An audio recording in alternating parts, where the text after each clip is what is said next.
Kepanasan iblis berusaha menggagalkan ini. Kenapa? Kalau Ibrahim berhasil, berarti iblis gagal menggoda manusia. Maka dia usaha goda Ibrahim. Dengan cara apa? Dia bisi Ibrahim. Woi Ibrahim, balik kau lihat itu anakmu. Kenapa? Lihat kau itu anakmu, lucunya. Lamanya kau harapkan, berpuluh tahun kau berharap, anakmu sekarang lagi lucu-lucunya, sudah ada, masa kau mau potong? Apa kata Ibrahim alaihissalam? Jangankan anakku, andai saja Tuhan perintah saya potong diriku, diriku juga saya potong. Mendengar ini, Ibrahim alaihissalam berkata, jangan mi sayang, kalau ini mi takdir tak tidak punya anak, ikhlas mau mi dia apa? Masya Allah, Ibrahim alaihissalam pak, disuruh menikah sama istrinya, tidak tahu, tidak mau dia. Bapak-bapak kira-kira kalau pulang ki, istri tak suruh bilang, Pak, mak bini nih, langsung merdeka. Masya Allah, Ibrahim alaihissalam dituntut diminta sama istrinya, bang kawin lagi. Apa kata Ibrahim alaihissalam? Tidak sayang, saya tidak mau melukai perasaanmu. Biarlah kalau ini takdir kita tidak punya anak, apa boleh buat. Ibrahim alaihissalam disuruh nikah sama istrinya, tidak mau. Bapak-bapak dilarang nikah sama istrinya, sembunyi-sembunyi. Akhirnya Ibrahim alaihissalam didesak terus, mak beneki nikah ki bang. Akhirnya Ibrahim alaihissalam berkata, ya baiklah kalau begitu, baik nih saya menikah. Lalu Siti Sarah berkata, oke, saya kasih nikah ki, tapi saya yang carikan ki jodoh. Ini menunjukkan bahwa tidak ada perempuan yang ikhlas 100%. Kalau dia ikhlas 100%, mestinya dia bilang cari maki sendiri mana kita suka. Tapi Siti Sarah berkata, oke, saya kasih nikah ki, tapi saya yang carikan ki perempuan. Kata Ibrahim, siapa nih? Kau pilih siapa? Jangan mi jauh-jauh. Itu ada pembantu Siti Hajar. Pembantunya dicari. Nah bilang Ibrahim, ayah, kalau itu kau suka, oke lah, nikah. Alhamdulillah, setelah nikah dengan Siti Hajar, beberapa saat kemudian hamil Siti Hajar. Dan beberapa saat kemudian hamil pula Siti Sarah. Setelah dia suruh suaminya menikah, baru hamil juga Siti Sarah. Ada ibu-ibu di sini sampai sekarang belum punya anak? Ada? Ada? Coba-coba ki ilmunya ini Siti Sarah. Coba ki, siapa tahu langsung hamil betul. Setelah menikah, hamil Siti Hajar, alhamdulillah lahirlah anaknya Siti Hajar bernama Ismail alaihi salam. Lalu lahir pula anaknya Siti Sarah, namanya Ishak alaihi salam. Ibrahim dengan Siti Hajar lahir anak bernama Ismail, itulah keturunan orang Islam. Siti Sarah dengan Ibrahim alaihissalam anaknya namanya Ishak, inilah keturunannya Yahudi sekarang. Nah ibu bapak saudara-saudara sekalian, Siti Hajar, Siti Sarah, Ibrahim. Bapak-bapak, ibu-ibu, halo ibu, pak, dalam rumah tangga itu pak, dalam Quran ada 4 jenis rumah tangga. 1, suaminya beriman, istrinya kafir. Siapa dia? Nabi Lut alaihi salam. Itu suami beriman, istri kafir. Lut alaihi salam. Yang kedua, istri beriman, suami kafir. Siapa ini? Fir'aun laknatullah alaih. Yang ketiga, istri kafir, suami kafir. Siapa dia? Ini Abu Lahab. Dan yang keempat, suami beriman, istri beriman. Saya ulang, suami beriman, istri beriman. Siapa dia? Ibrahim alaihi salam. Nah ibu-ibu kira-kira pilih mana ibu? Pilih mana ibu? Suami beriman, istri beriman. Ibrahim alaihi salam. Ya bu ya? Tapi ingat ibu, Ibrahim alaihi salam itu 2 istrinya. Sudah bilang ibu, jangan milih Fir'aun mau saja Ustaz. Nah alhamdulillah, sebelum Ibrahim alaihissalam lahir anaknya Ismail, Ibrahim pernah bersedekah. Apa sedekahnya? 100 ekor onta, 300 ekor domba, 300 ekor sapi, 1000 ekor domba. Saya ulangi, sedekahnya dia sembelih 100 ekor onta, 300 ekor sapi, 1000 ekor domba. Kira-kira kalau dirupiahkan sekarang kurang lebih 5 miliar. Seluruh orang memuji. Weh, hebat kau Ibrahim. Jago kau Ibrahim. Kaya dermawan. Dipuji satu kampung. Berlalulah. Setelah menikah dengan Siti Hajar, melahirkan dan lahir anaknya namanya Ismail alaihissalam. Ketika Ismail alaihissalam usia remaja, sekitar kira-kira 13-14 tahun, Ibrahim alaihissalam tanggal 8 Zulhijjah mimpi. Tanggal berapa? Tanggal berapa Ibu? 8 Zulhijjah. Mimpi. Apa mimpinya? Dia melihat, Ibrahim, sekarang ada anakmu, potong itu Ismail. Bangun Ibrahim. Ini mimpi atau wahyu? Kalau mimpi, kenapa terang sekali? Kalau mimpi, kenapa jelas sekali? Kalau wahyu, kenapa anak disuruh potong? Mikir dia, ini mimpi atau wahyu? Mikir. Akhirnya tanggal 8 Zulhijjah, kita sekarang ini disebut hari tarwiyah atau hari berpikir-pikir. 8 Zulhijjah. Hari apa, Dek? Hari apa? Hari apa? Ayo, hari apa? Tarwiyah. Sini kok kasih kok hadiah. Kok? Coba hadiah. 8 Zulhijjah namanya? Hari tarwiyah. Hari apa maksudnya tuh? Hari berpikir-pikir, maca kombo. Hari tarwiyah, 8 Zulhijjah. Tidur lagi. Tanggal 9 Zulhijjah. Mimpi lagi, mimpi kedua kalinya. Bangun Ibrahim. Lalu dia berkesimpulan, ini bukan mimpi, ini wahyu. Ibrahim alaihissalam yakin, saya harus memotong anak saya untuk membayar utangku. Hakul yakin. Tanggal 9 Zulhijjah sekarang kita kenal dengan hari Arafah atau hari keyakinan. Hari apa, Dek? Hari apa? Hari apa? Hari apa? Yang satu banyak sekali mau dikasih hadiah kalau sama-sama. Hari apa? Hari apa? Hari apa? Hari apa? Bapak hadiah. Hadiah Pak. Cepat berdiri, hadiah. Apa hadiah? Lain tong kalau Ustaz kasih Pak. Barakah ini. Hari Arafah. Hari Arafah atau hari keyakinan. Maka ibu bapak saudara-saudara sekalian, kira-kira tanggal 8 Zulhijjah hari tarwiyah, 9 Zulhijjah hari Arafah, kemudian tanggal 10 Zulhijjah dia panggillah anaknya Ismail alaihissalam. Ibrahim panggil anaknya, anakku sini kau dulu nak. Cok lo meyo lo nak. Kalau kita orang Bugis, cok sini kau dulu nak. Agambo begini nak, saya diperintah Tuhan untuk potong kamu. Menurutmu bagaimana? Kira-kira kalau anak yang tukang bola, pemain game di rumah, Pak, kita tanya anak yang pemain game, nah disuruh kak potong kok. Kira-kira apa jawabannya Pak? Apa jawabannya kira-kira Pak? Paling jawabannya dia bilang, kenapa anak saya? Nenekku mau yang sudah mau mati. Ini anak pintar, tapi tidak soleh. Ini pintar, tidak salah tahu. Ini pintar, kenapa mau yang masih muda? Yang tua mau sedikit lagi mati. Atau kira-kira Pak, kalau Bapak diperintah potong anak 9, masih ada pilihan, kita cari yang nakal. Potong anakmu, mana yang pembohong? Ismail, anak satu-satunya, lama dirindukan, disuruh potong. Kata Ismail alaihissalam, silahkan Pak, dan ragu, laksanakan, insya Allah Bapak mendapati saya menjadi anak yang saleh, anak yang sabar, anak yang takwa, anak yang soleh. Potong saya Pak, tidak ada masalah. Cuma kata Ismail, sebelum kita potong Kak, ada beberapa permintaanku. Satu, Pak, nanti kalau Bapak potong saya, pakai pisau atau parang yang sangat tajam, supaya saya tidak lama menderita. Maka bapak-bapak yang bertugas potong sapi kalau Idul Kurban, jangan pakai pisau yang tumpul Pak, pakai pisau yang tajam. Bapak-bapak penjual ayam potong jangan seenaknya potong, baca bismillah Pak. Itu ada di Sulawesi Selatan saya lihat Pak, penjual ayam potong 50 ayam potong, satu kali di bismillah. Nah bilang saja bismillahirrahmanirrahim kali 50. Tidak boleh begitu dong. Baca satu-satu. Beleng-beleng. Sudah. Nah Ismail alaihissalam. Yang kedua kata Ismail, tutup mata Pak, tutup begini. Kenapa? Kalau kita lihat Kak nanti ragu-ragu Ki. Kita sayang Kak. Enggak mau Ki itu.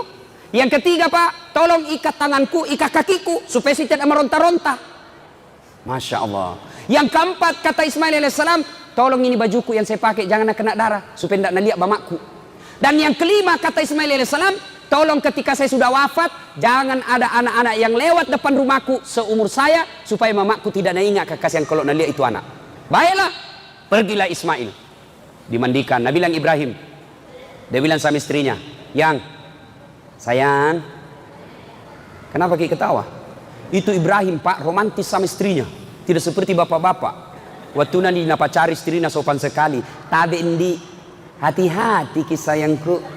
Terserah kita. Aduh, hati-hati kita, hati-hati kita ada batu di depan tak. Kesina. Itu dulu waktu udah dipacari. Sekalinya sudah ada anaknya dua, tahan tuh kaki nestrita apa kita bilang? Di mana lu simpan matamu dongo? Coba.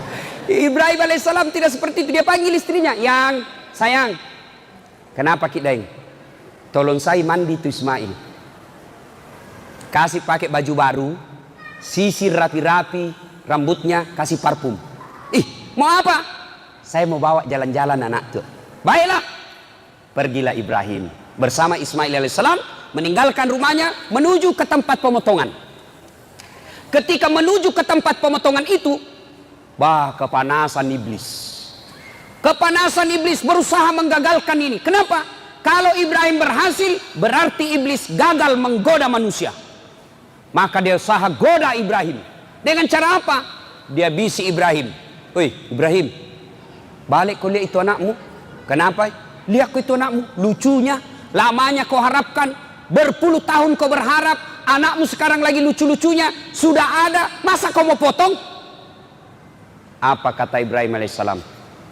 Jangankan anakku, andai saja Tuhan perintah saya potong diriku, diriku juga saya potong.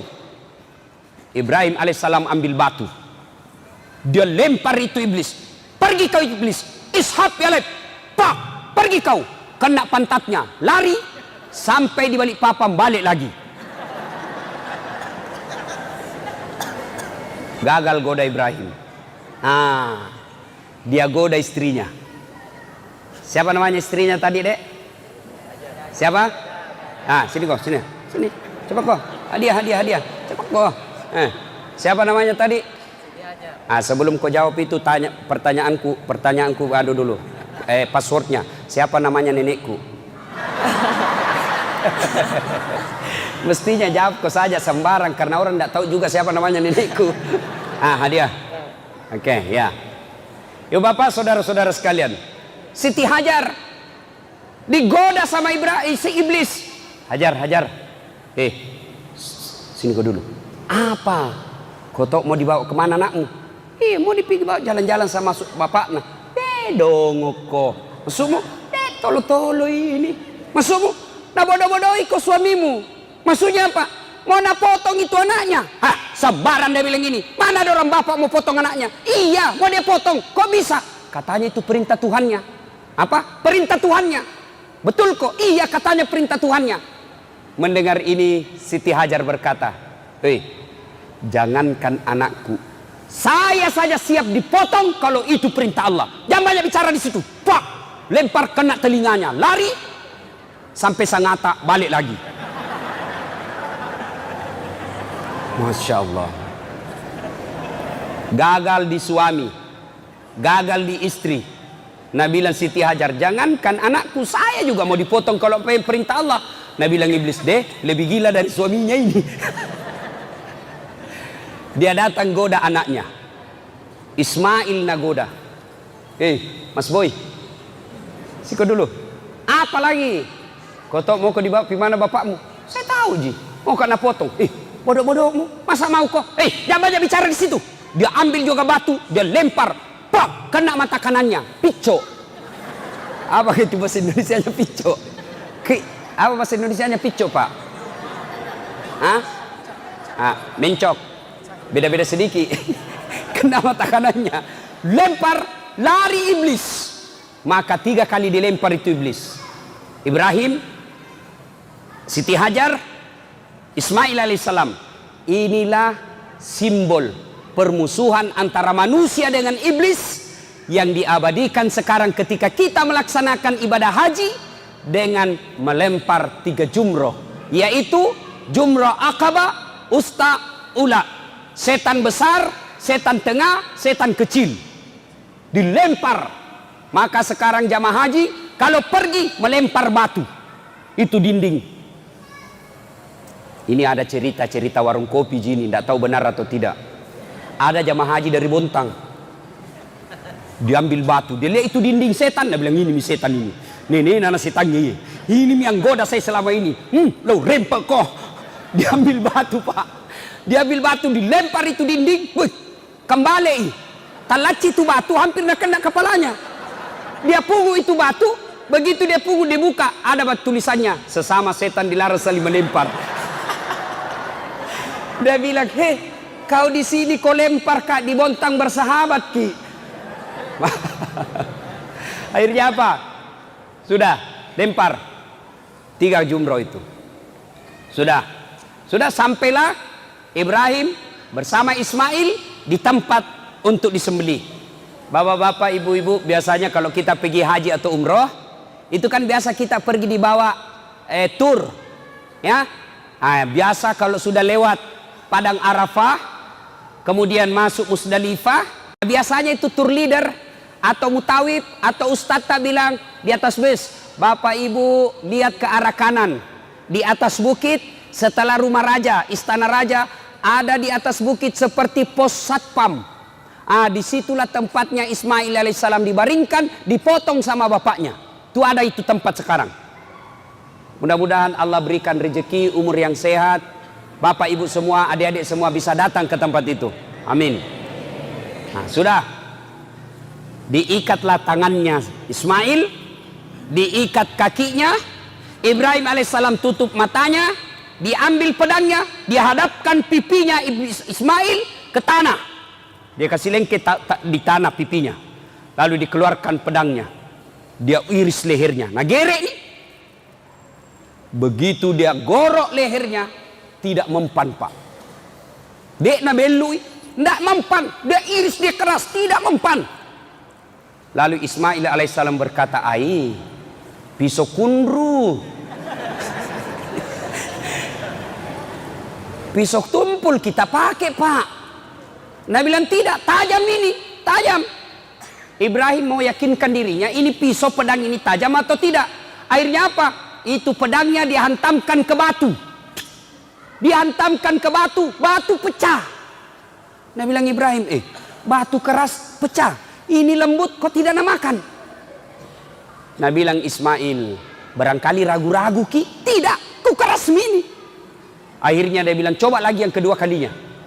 Begitu mau dicoba kedua kalinya pak, Ismail bilang tunggu dulu pak, tunggu dulu, jangan dulu.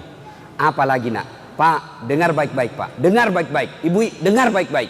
Pak, tolong lepas tanganku, tolong buka ikatan kakiku, jangan ikat tangan kakiku. Kenapa? Kalau saya diikat nanti Allah berpikir, nanti Allah mengira saya tidak ikhlas. Lepaskan ikatan tangan dan kakiku. Subhanallah, dilepas. Sudah dilepas, digerek lagi kedua kalinya. Ketika digerek kedua kalinya, Allah di atas aras memanggil seluruh malaikat, wahai malaikatku, kau lihatlah ini hambaku Ibrahim alaihissalam, begitu cintanya kepada Allah, begitu cintanya kepada Tuhannya, dia ikhlaskan, dia potong anaknya sebagai rasa ketaatannya kepadaku. Kau lihat ini Ibrahim.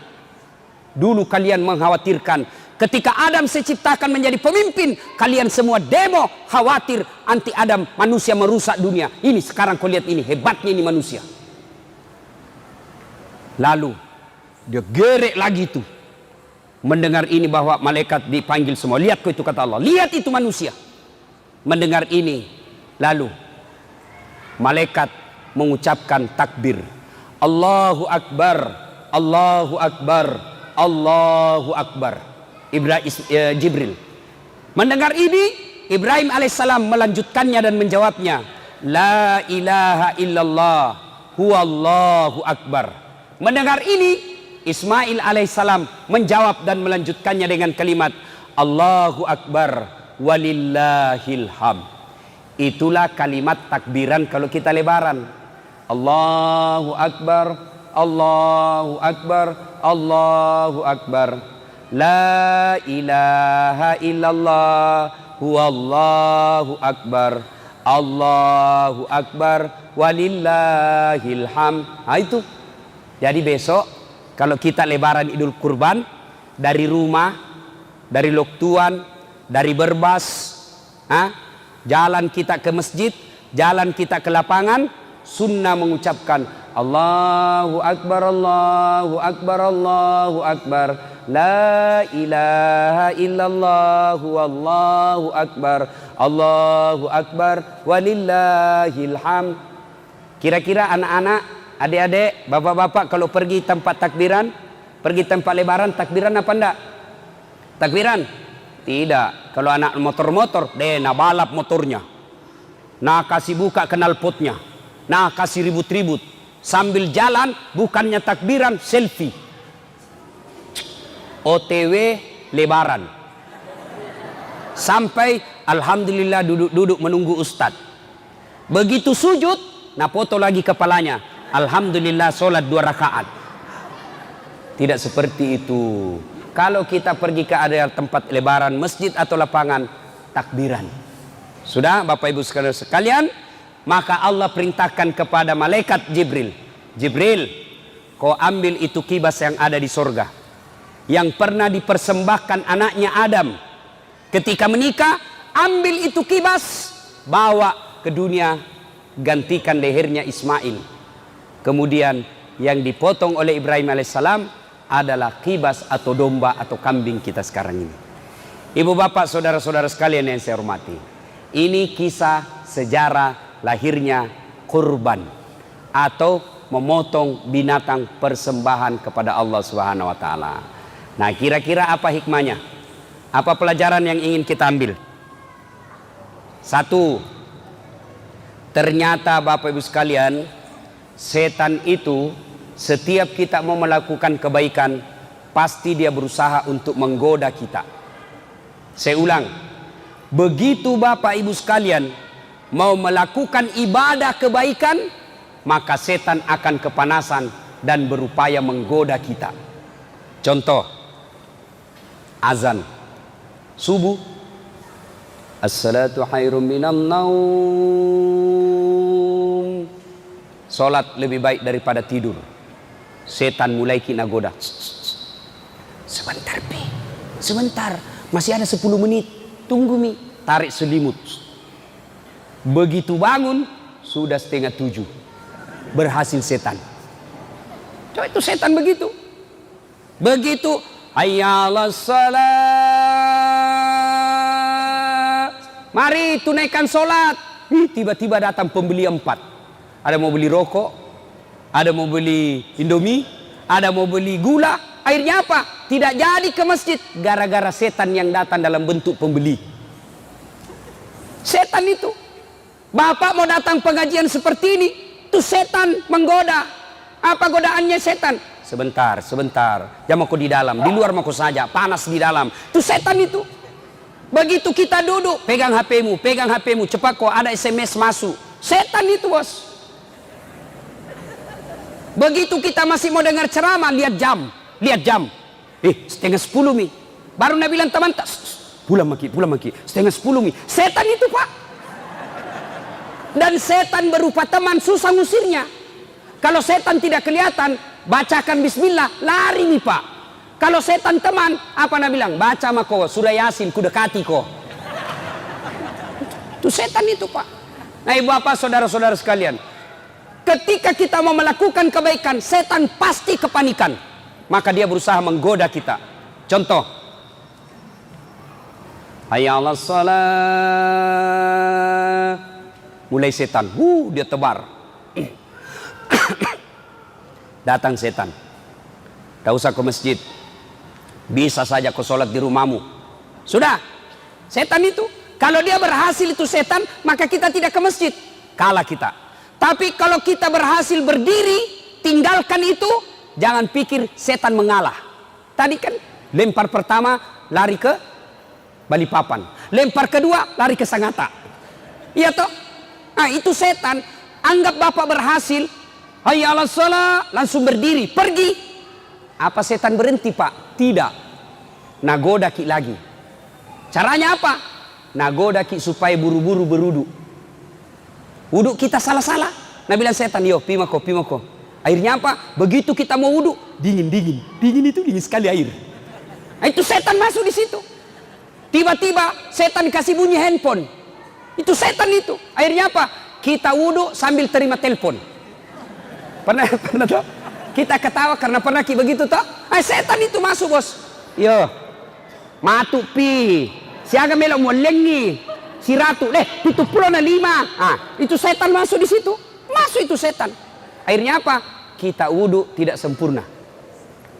Atau anggaplah bapak tidak terima telepon, tapi wudunya salah-salah, tidak sempurna. Bagaimana caranya? Quran menjelaskan wudu itu membasuh jari hingga ke siku, ya kan? Jari hingga ke siku. Tapi apa yang kita praktek? Siku ke jari. Kalau jari ke siku kan begini caranya wudu, pak. Kalau tua seperti ini, bapak-bapak sudah generasi sakaratil maut, ini depan ini, itu lipat ini pak, lipat. Kenapa? Karena di sini banyak keriput. Kalau bapak tidak lipat ini, tidak kena air, tidak sah wudunya, tidak sah wudu, otomatis tidak sah sholat. Setan itu berupaya supaya tidak sah wudu, tak? Karena kalau tidak sah wudu, biar 1 jam bapak sholat tidak sah sholatnya. Kenapa? Wudunya salah. Nah setan dah goda ke situ. Maka kita biasanya wudu, sunnahnya ajaran Quran begini. Tapi apa yang kita praktek? Siku ke jari-jari. Bagaimana caranya, Ustaz? Nah buka keran.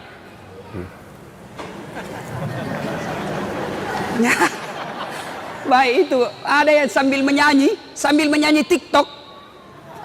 La ilaha illallah. Capuk cu habis. Atau rambut. Ini anak muda ini yang pelihara rambutnya. Sekarang rambut modern, pak. Dulu saya waktu kecil cukur bandan ji, pak. Itu yang habis di sini, ada di sini. Ternyata ada lagi sekarang. Muncul lagi tuh sekarang cukur bandang. Tapi lebih modern sekarang, pak, karena ada gotnya. Biasa garis-garis di sini ada gotnya. Ada tuh di sini. Motong dibilang seperti Ronaldo. Ronaldo mancung hidungnya, kau pokoknya. Itu coba tuh. Akhirnya apa? Karena dia sudah kasih apakah namanya itu yang biar kena angin topan tidak goyang rambutnya. Pamode apa? Pormadet apa namanya itu? Dah minyak rambut. Kalau kita dulu minyak rambut kan pak, minyak kemiri sama Brix. Cara ngambilnya begini, pak. Kasih simpan. Begitu kita upacara bendera keluar semua rambut disimpan. Itu zaman saya sekolah. Oh sekarang ada. Karena rambutnya sudah jambur, pak. Nah model kayak Ronaldo. Pergi sholat. Takut rusak ini, pak. Takut rusak rambutnya. Akhirnya apa? Bagaimana wudunya? Nah kasih begini saja. Ini pak guru kok cilaka. Itu Quran menjelaskan membasuh sebagian rambut. Lebih cocok kamu berwudu begini. Karena ini rambut. Daripada cuma begini. Apalagi yang banyak kelirunya, setan masuk. Ketika apa? Ketika kita basuh kaki. Biasanya orang basuh kaki, pak, kan itu sunnahnya Nabi, jari-jari tangan masukkan ke jari-jari kaki, usap telapaknya sampai ke tumit. Mohon maaf, begini prakteknya kira-kira. Tapi apa yang kita praktek? Kita wudhu begini, ji. Pulang-pulang ku berbadan dua, hai. Nah kena ko setan, bo. Lewat namakan ko setan. Nah bilang setan, ladongo. Coba ya. Nah ibu bapak saudara-saudara sekalian, sudah anggaplah sempurna wudunya, bagus betul wudunya. Apa setan lari dan tinggalkan? Tidak, setan masih goda kita. Gimana caranya? Nah ikuti kita masuk masjid. Baru apa Nabi bilang? Lihat ko timer, lihat ko waktu. 2 menit mami kamat. Jam ko sholat sunnah, duduk mako. Setan itu. Anggaplah bapak sholat sunnah 2 rakaat, nagoda ki lagi setan. Apa? Jam aku baca surat pendek. Langsung mau saja Al-Fatihah. Jamnya ada surat pendeknya. Atau kita buru-buru. Subhanallah. Itu setan masuk di situ. Anggaplah kita uduk bagus, sholat bagus, rukun-rukunnya sempurna. Apa setan lari? Tidak. Dia ambil cara terakhir. Jurus terakhir diambil. Apa? Dia timbulkan ujub, sombong dalam hati kita. Akhirnya apa? Paling jago kamu. Tidak ada yang kalah kau dalam masjid ini. Akhirnya apa? Begitu assalamualaikum warahmatullah, assalamualaikum warahmatullah, nak kasih nak lihat sampingnya, salah caranya, sombong, masuk setan. Itu banyak itu orang masuk di masjid sombong pak. Pintu masuknya setan itu sombong. Mana? Yang mana itu ciri-cirinya orang sombong masuk di masjid? Seolah-olah hanya pendapatnya saja benar. Sekarang banyak itu begitu. Sholat tidak beda pendapat orang. Ada yang kasih begini tangannya kalau sampai begini, ada yang kasih begini, yang kasih begini dia bilang salah ini. Nah itu, ada itu yang begitu sombong-sombong begitu. Ada lagi kalau dia lihat orang takbir, ada orang macam-macam takbir pak. Ada yang begini, ada yang begini, ada juga saya lihat kayak main-main saja. Ada juga begitu. Itu sekadar kita akan baca.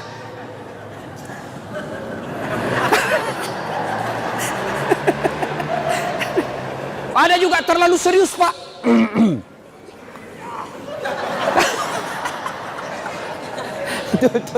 Silakan lakukan, tapi jangan salahkan orang. Ini banyak orang salahkan pendapatnya orang lain. Takbir itu pak, posisi setelah takbir Allahu Akbar, posisi tangan saja itu macam-macam. Ada 5 caranya. Imam mazhab 1 Allahu Akbar, antara pusat dengan tulang rusuk, tengah-tengah. Yang kedua Allahu Akbar, di atasnya sedikit perut. Yang ketiga di atas dada, Allahu Akbar.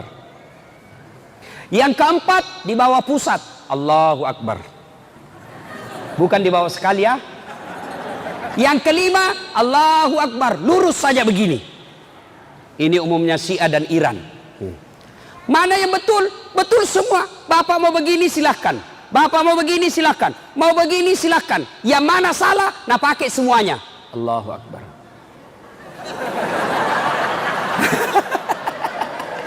Percaya hikmah pertama, apabila kita mau melakukan kebaikan, setan pasti berusaha menggagalkan dengan cara dia goda kita. Godaannya dari apa?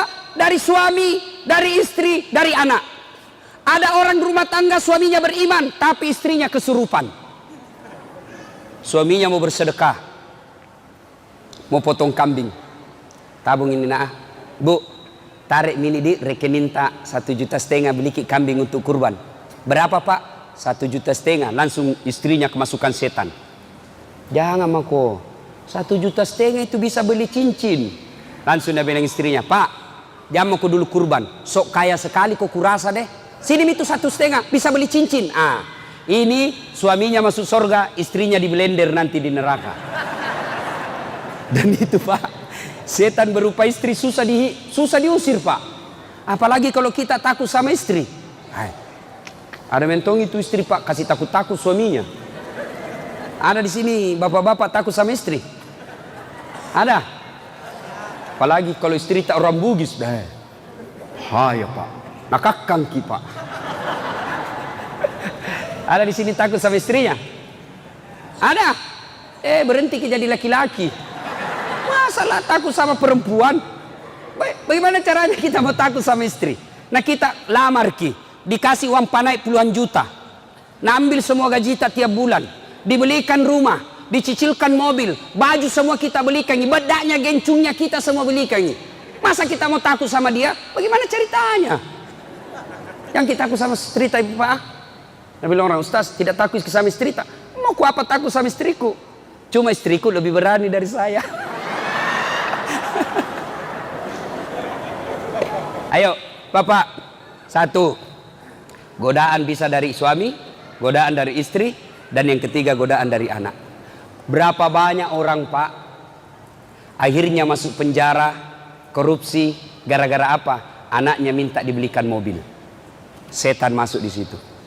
Berapa banyak pejabat yang akhirnya dipenjara gara-gara korupsi. Kenapa? Istrinya minta dibelikan rumah baru. Maka godaan setan bisa datang dari suami, bisa datang dari istri, bisa datang dari anak. Pertanyaannya, bagaimana cara melawan setan? Bagaimana cara melawan setan? Ketika Rasulullah sallallahu alaihi wasallam Isra dan Mi'raj, Nabi dikejar oleh api, makin lama makin membesar, makin lama makin membesar. Nabi bertanya, ya Jibril, siapa itu Jibril? Jibril menjawab, itu setan, iblis laknatullah alaih, untuk menggagalkan upayamu. Lalu Nabi bertanya, bagaimana caranya aku melawannya? Bagaimana caranya aku menghindarinya? Jibril menjawab, ucapkan kalimat istighfar. Astaghfirullahaladzim wa atubu ilaihi la ilaha illa anta subhanaka inni kuntu minadz zalimin. Lari itu setan. Maka kalimat yang paling ditakuti iblis laknatullah alaih adalah istighfar. Makanya bapak-bapak, kalau setan mulai goda kita, kita praktekkan nanti, ditarik di dompet, mau dikasih masuk celengan aman Palestina, tiba-tiba mau kerja beli pulsa ini, habis pulsa, HP mau diganti. Setan itu pak. Bagaimana caranya lawan setan? Astagfirullah, tarik, astagfirullah. Nah tarik itu setan itu, astagfirullah, astagfirullah, astagfirullah. Lawan itu setan dengan kalimat istighfar pak. Betul, saya serius ini pak. Coba itu lawan. Begitu kita kasih, nah tarik itu, astagfirullah, astagfirullah, astagfirullah, astagfirullah. Mati itu setan pak. Ya, bapak saudara-saudara sekalian. Astagfirullahaladzim wa atubu ilaihi la ilaha illa anta subhanaka inni kuntu minadz zalimin. La ilaha, tiada Tuhan illa anta, kecuali engkau, subhanaka, maha suci engkau ya Allah, inni kuntu minadz zalimin, sesungguhnya saya menzalimi diri saya sendiri. Misalnya tuh setan. Satu ketika setan ditanya, iblis, apa kalimat yang paling engkau takuti dari kami? Apa yang kau paling takuti dari kami? Iblis menjawab kalimat istighfar. Kenapa bisa? Setengah mati kau suruh kau berdosa. Dari pagi sampai malam saya ajak kau berdosa, saya goda kau berdosa. Begitu kau istighfar, habis lagi. Maka melawan iblis, begitu ada kita melakukan kebaikan, tapi rasanya kita ragu, tapi rasanya kita cemas, rasanya kita tidak percaya, rasanya kita mau gagalkan, maka cara melawannya, astaghfirullahaladzim wa atubu ilaihi la ilaha illa anta subhanaka inni kuntu minadz zalimin. Jangan, yuk bapak